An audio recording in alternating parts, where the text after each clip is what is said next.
So thank you very much, Mr. Sakai, for this interview. It's such an honor. And, well, Usagi Yojimbo, it's been published for the last 30 years or so. Still, what we think is that it's never repetitive. There are always like new elements that make it fun.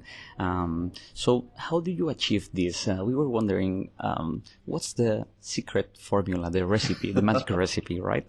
Is it that probably you combine sometimes Japanese folklore with sci-fi, with I don't know, a lot of elements. I was listening to you previously. You were saying that you really enjoy telling stories about whatever you like, right? Exactly. So is that the recipe? I own the character and I own everything about Usagi. So I can write and draw any type of story that I want to. I have done action adventure or mysteries or romance, historical, science fiction even, Usagi in space. I did the story Senso, in which the Martians attacked feudal Japan. And I can do anything. I have done quiet stories like the tea ceremony, where it just shows a step-by-step process of the tea ceremony. I have done stories where it's all out action, where he just fights and kills everybody. But it's always tasteful. Yeah, that's true. That's true. That's why I'm saying there are always like new elements to it. So you actually, I'm gonna jump, if you don't mind, to a question, because you were saying that, for example, the tea ceremony, you're showing certain processes, right? So there's no doubt that your comics have an educational side as well, right? There's not only entertainment, but also you are capable of teaching us a lot of things, right? So, for example, we remember there was a chapter in which we could see the kite manufacturers, for example. That's really interesting. So, in a way, is Usagi like a tool that you use also in order to make Japanese culture more approachable, mostly to probably American and European audiences? Oh, exactly. And also too, I believe that good research can only enhance a story. Lack of research can destroy even the best made story. So I try to do as much research as possible within reason, because Usagi is primarily entertainment. But I believe that comics can also be used as a teaching tool, and Usagi has been used in the classroom. It's the story Grass Cutter has been used as a textbook in Japanese history classes, because it starts off with the creation of the Japanese islands, and it goes down through history and follows a sword Grass Cutter which is following the tail of an 8-headed dragon. And it goes down through the Genpei Wars, the civil wars of Japan. And I received educational awards, library awards. I received the cultural ambassador awards from the Japanese American National Museum, and things like that. Because Usagi can be used as a teaching tool, and I learn more from those than the readers do. And actually, much of the times, much of the research does not get into the stories. But I started making story notes where it goes deeper into different aspects of the stories that I've touched on. Yeah, actually, regarding that, for example, most of the volumes that have been published, they have these extracts, these notes. Most of them, they clarify information or they add extra information, right? So we are proud to say that the Spanish version of the comics, they keep these notes, and that's amazing. So keep doing it, please. Well, the kite story was the first story that I did a lot of research just for the story, and I wasn't sure about it because I thought, maybe the research would kind of slow the story down. But people said, no, I love it. With Grass Cutter, I did so much research that I had to do the story notes, because I just skimmed apart across so much of the elements of Japanese mythology and history in the story that I had to have more in-depth, tell that part of the story a lot more deeper. Yeah. So I had to put the story notes in that, and people say, we love the story notes, keep doing it. So whenever I can, I do the story notes. True. Thank you very much for that. Also, some of the adventures we love from Usagi, they involve yokai as well. There's adventure and terror combined somehow. There's even the Triple J, which is one of the most powerful characters as well, right? So, given there are so many different elements within your stories, and you were saying you can talk about whatever you prefer in that moment, right? Or inspires you. But we were wondering, which ones are your favorite stories? Well, yokai certainly are my favorite. Not favorite, but I like the historical stories. However, yokai is such a big part of Japanese folklore and mythology.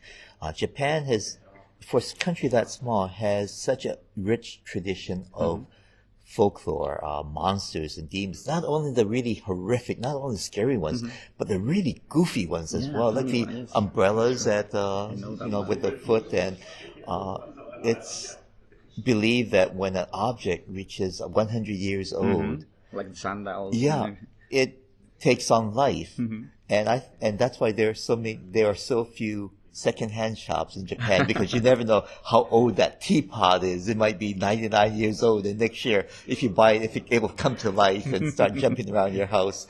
So I thought those things are really fun. So I would do stories about those things as well as a really terrible, scary ones. But I think my favorite ones deal with aspects of Japanese society that most people aren't familiar with. Even I'm not familiar with.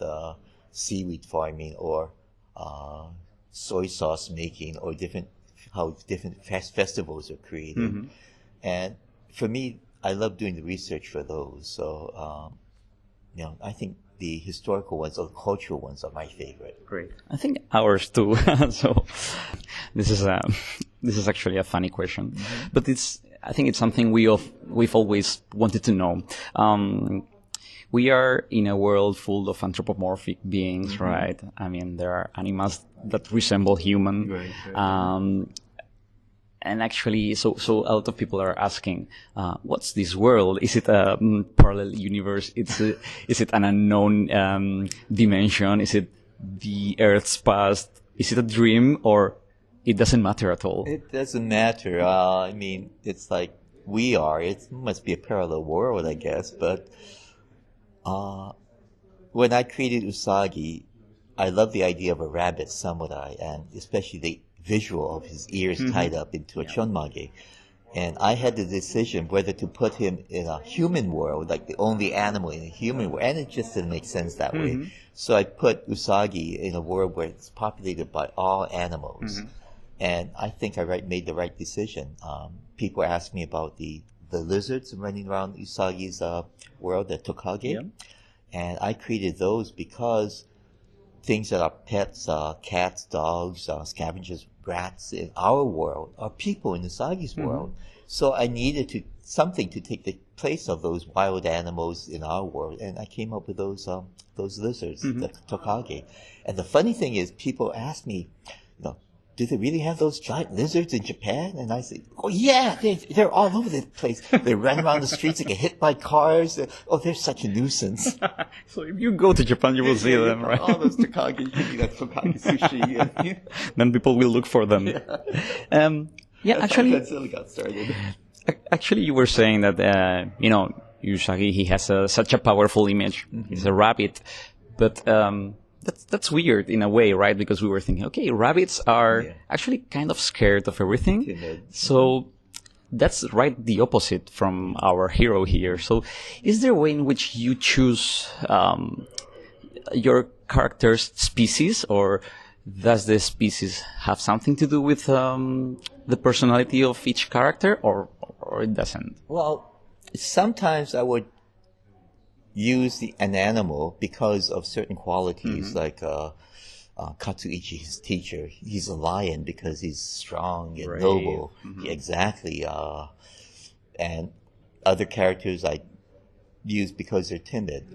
For Usagi, I like the counter, working against that rabbits are so timid, they're scared.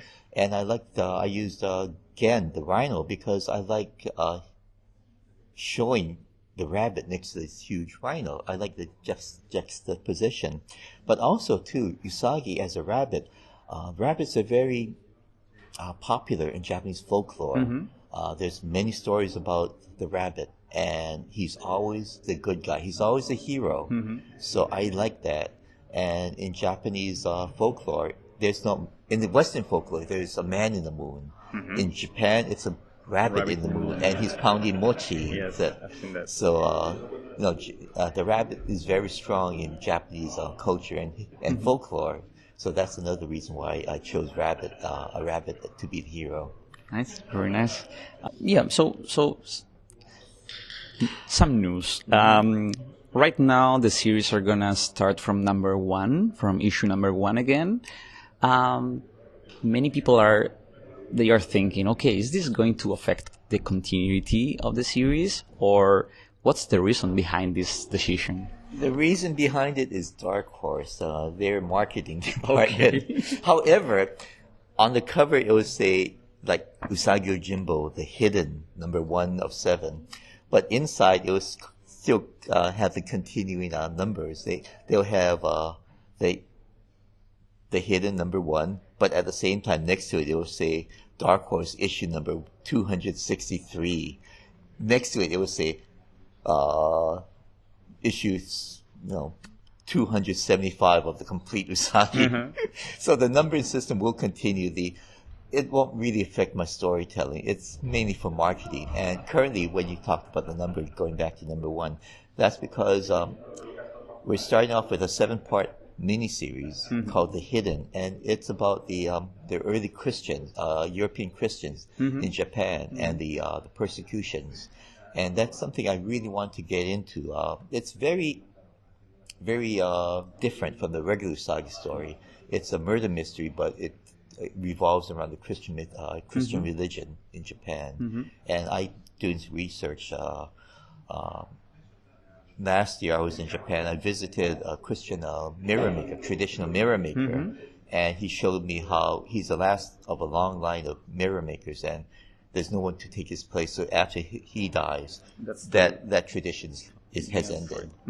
So I got to meet him. I got one of his special mirrors, and it's a fascinating mirror. It looks like a regular mirror. It reflects like a regular mirror, but if you shine a light on it a certain way, it'll reflect on the wall the image of Christ on the cross. And it was fascinating. So I'm going to use that as part of my one of my stories. I also want to go to Nagasaki to do research, because that used to be the area for the European Christians, the Japanese Christians. So that would be another story further on down the line. But I'm already plotting stories that I won't do for years and years from now. We are eager to read them. This is a must as well. We've seen Usagi playing a role in the Three Ninja Turtles series, right? But it was time for Usagi to have his very own series, right? So can you tell anything about it? Are you involved in the project? Yes. And is it gonna keep the same tone as your comic books? Well, first of all, we signed an option agreement with Gaumont in France. Gaumont is the oldest film studio in the world, started in the 1800s. And they want to do a TV series. We're in early development right now. It's no guarantee that there will be a TV series. Okay. But fingers crossed. However, the way a television works now, the audience has gotten much younger.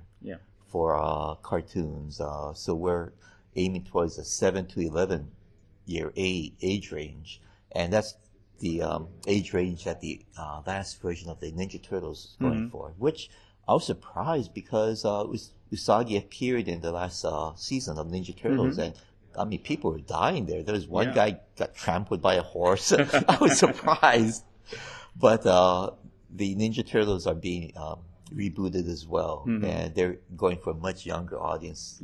And that seems to be the trend. Well, I guess the audience is tougher right now than we were used to be, right? I was told that by the time a child reaches 6 years old, he's already left cartoons and he's on to video games. So that's why I heard that the Rocketeer is being rebooted for the 2 to 4 age range. So 2 to 4. 2 to 4, that's really surprised me. Yes, actually. So, okay, yesterday I was listening to Matt Fraction here.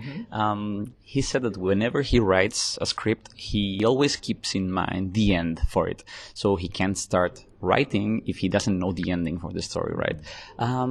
So we hope your answer is no. Usagi will keep having stories forever, but have you ever thought of an ending? Do you have an ending in mind? Well, when I first came up with Usagi, there was a definite ending in mind, and he dies a glorious death. well, I mean, it makes sense. But it doesn't pertain anymore, because Usagi started off as a secondary character in the Nielsen Groundthumper storyline, and with Nielsen, there was a definite beginning, middle, and end. I had planned it out as the 2,500 page story, and Usagi appears in page 1,000, and it's basically tells why there are funny animals, why they're humans, and why they're mixtures of regular animals. But I just don't think I'll be able to do the story right anymore. So, so there is no end. Okay, so we have many other questions, but that's the end for now. Okay, so well, thank you very much. As I've said, it's an honor, because you have to know that there are really a lot of huge fans of you and your work here in Spain, and it's a pleasure talking to you. Thank you very much. Thank you.